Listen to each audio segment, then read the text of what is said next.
मित्रों नमस्कार, मैं हूं प्रदीप कुमार। आप देख रहे हैं पॉलिटिकल आइडिया। पॉलिटिकल आइडिया के आज के इस अंक में आप सभी दर्शकों का बहुत बहुत स्वागत है। दोस्तों, एक कहावत है कि सुख के सब साथी दुख में ना कोई, और पश्चिम बंगाल का इतिहास भी है। पश्चिम बंगाल का इतिहास यह है दोस्तों कि जब कोई भी पार्टी 55 वर्षों का ये इतिहास है 1972 से लेकर अब तक, कि जब कोई पार्टी सत्ता से बाहर होती है तो फिर उसके अंदर एक भूचाल आता है, और उस भूचाल में अगर बच गया तो ठीक, नहीं बचा तो फिर उसका सर्वनाश भी हो जाता है। यह पश्चिम बंगाल का इतिहास है। 1972 में जब कांग्रेस सत्ता से बाहर हुई, उसके बाद कांग्रेस की स्थिति क्या है कि पिछले विधानसभा चुनाव में 0 पर कांग्रेस एक भी सीट जीतने में नाकाम रही थी। इस बार किसी तरीके से 2 विधायक चुनाव जीतने में सफल रहे। 34 वर्षों तक पश्चिम बंगाल की सत्ता में रहने वाली सीपीएम पिछले विधानसभा चुनाव में एक भी सीट नहीं जीत पाई थी। इस बार 2 विधानसभा सीट जीतने में कामयाब रहे। क्या अगला नंबर तृणमूल कांग्रेस का है? चुनाव हारने के बाद से लगातार तृणमूल कांग्रेस के अंदर नेताओं की बयानबाजियां अपने ही पार्टी नेताओं के खिलाफ लगातार जारी है।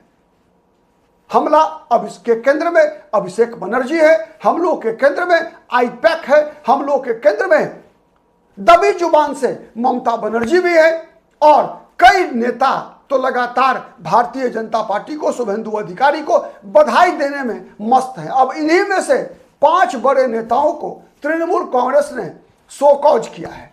उनसे पूछा है, उनको नोटिस देकर पूछा है कि आप ऐसे पार्टी विरोधी बयान जो दे रहे हैं, पार्टी के स्टैंड के खिलाफ जो आप बयान दे रहे हैं, इसकी वजह बताइए, और अगर आप वजह नहीं बताते हैं तो फिर क्यों ना आपको पार्टी से निकाल दिया जाए।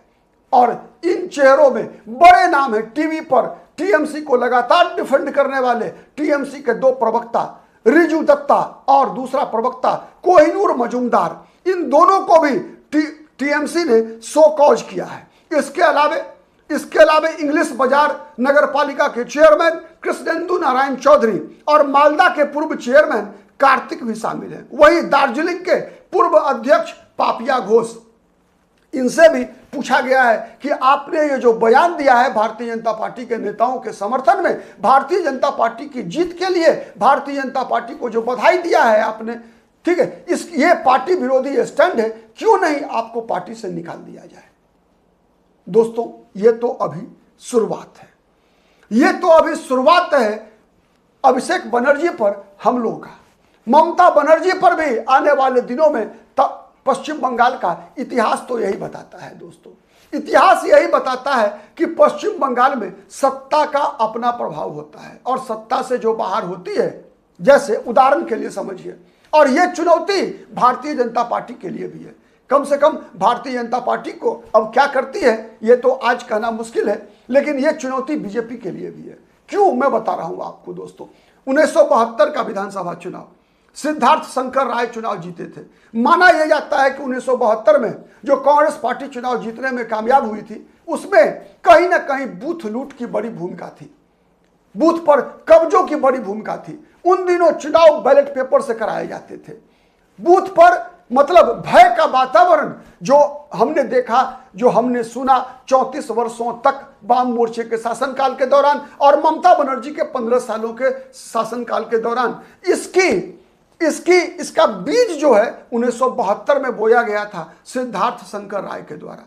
सिद्धार्थ शंकर राय 1972 से 1977 तक कांग्रेस पार्टी के अंतिम मुख्यमंत्री थे पश्चिम बंगाल में। मित्रों, वही सिद्धार्थ शंकर राय जो कि देश पर आपातकाल इमरजेंसी थोपे जाने के भी आप कह सकते हैं मास आर्किटेक्ट रहे हैं। आर्किटेक्ट के रूप में जाना जाता है सिद्धार्थ शंकर राय को। 1975 ईस्वी में देश में जो आपातकाल लगाया गया था दोस्तों, उसके आर्किटेक्ट सिद्धार्थ शंकर राय माने जाते हैं, जो कि कांग्रेस के अंतिम मुख्यमंत्री थे।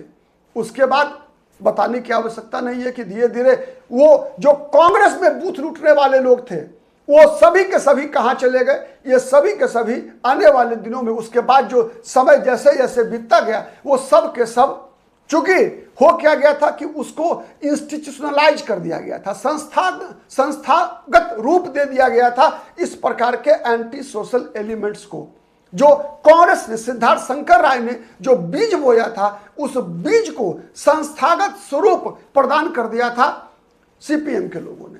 अपने विरोधियों के खिलाफ जिस प्रकार का हिंसा की शुरुआत कांग्रेस पार्टी ने करवाई थी सिद्धार्थ शंकर राय के कार्यकाल में, उसी रास्ते पर ज्योति बसु की सीपीएम भी चल निकली थी। और जब 34 वर्षों का ज्योति बसु का सरकार सत्ता से बाहर हुई, तो फिर 15 वर्षों के दौरान वही ममता बनर्जी ने वही काम किया। अब जब जिन लोगों को, जिन ताकतों को संस्थागत स्वरूप दिया गया था, चाहे वो कांग्रेस पार्टी के रिजिम में हो, चाहे वो सीपीएम के कार्यकाल में हो या ममता बनर्जी के कार्यकाल में हो, अब वो तो बेरोजगार हो गए। टीएमसी के सत्ता से बाहर जाने के बाद अब तो वो बेरोजगार हैं।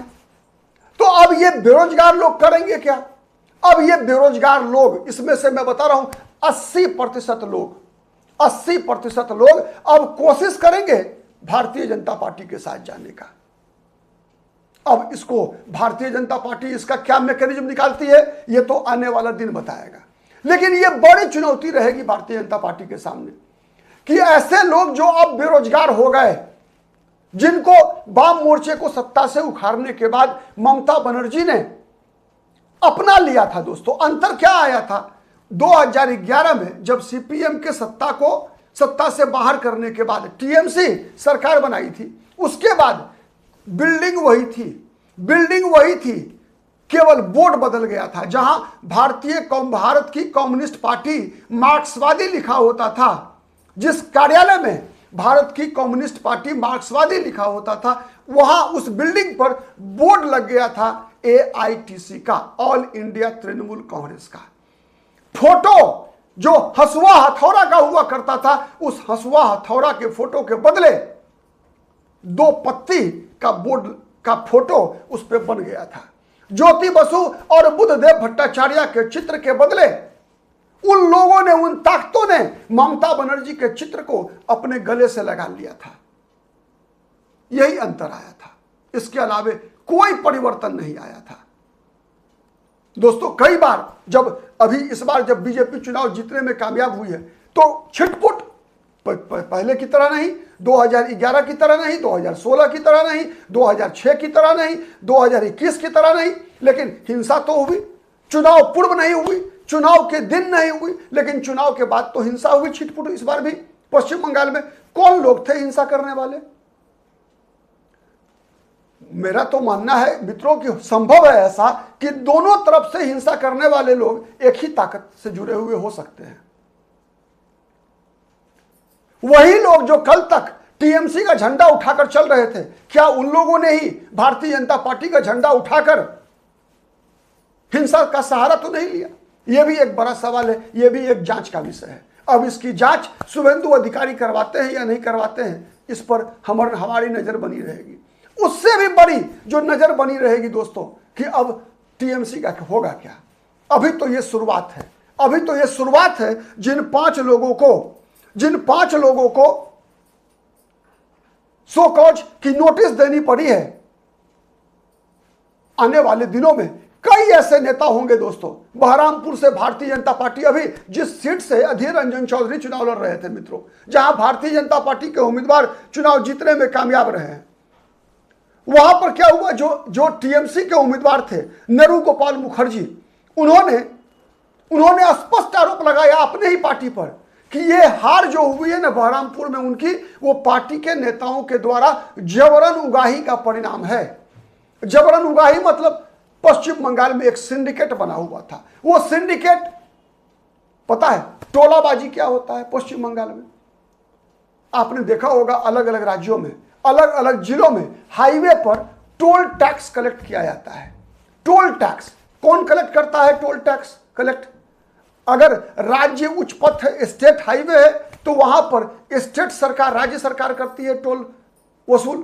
केंद्रीय राष्ट्रीय उच्च पथ है, तो वहां पर जिम्मेवारी है कि सेंट्रल गवर्नमेंट की जो एजेंसी है वो टोल टैक्स कलेक्ट करती है, राजमार्ग मंत्रालय जो है दोस्तों। लेकिन पश्चिम बंगाल में तृणमूल के कार्यकर्ता, टीएमसी के लोग ये टोल टैक्स कलेक्ट करते थे। पता है आपको सिंडिकेट क्या होता है?